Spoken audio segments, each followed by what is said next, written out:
ধনী হওয়ার আসল রহস্যটা আসলে কি? চলুন আজ সেটাই জেনে নিই। আচ্ছা, একটা প্রশ্ন, শুধু কঠোর পরিশ্রম করে কি কোটিপতি হওয়া যায়? সোজা আর ছোট্ট উত্তরটা হল না। দেখুন, পরিশ্রম আপনাকে বাঁচিয়ে রাখে ঠিকই, কিন্তু ধনী করে কৌশলী বিনিয়োগ। পার্থক্যটা সহজ। উপার্জন হলো আপনার ইঞ্জিন, আর বৃদ্ধি মানে টাকা দিয়ে আরও টাকা বানানো। কিন্তু শুধু কঠোর পরিশ্রমের ওপর ভরসা করার একটা বড় সমস্যা আছে। এর একটা সীমা আছে। দিনে তো মোটে ২৪ ঘন্টা, তাই না? এটাই আমাদের প্রথম সীমাবদ্ধতা।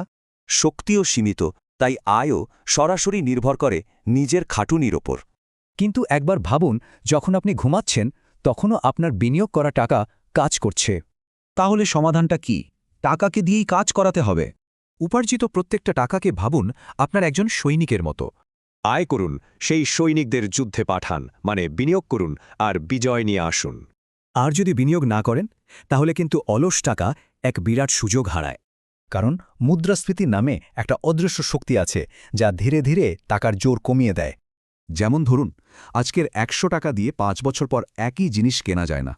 তার মানে বিনিয়োগ না করাটা আসলে নিজের অজান্তেই নিজেকে গরিব করে তোলা।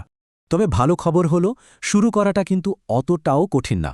অনেক টাকা লাগে না, লাগে শুধু সঠিক মানসিকতা। আর এখানেই কাজ করে আসল জাদুটা, যাকে বলে চক্রবৃদ্ধি বা কম্পাউন্ডিং।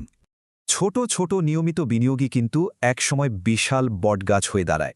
তাহলে শেষ কথা হলো, কঠোর পরিশ্রম আয় আনে, আর বিনিয়োগ আনে সম্পদ। পরিশ্রম আপনাকে হয়তো সচ্ছল বানাবে, কিন্তু স্মার্ট বিনিয়োগ দেবে আসল স্বাধীনতা।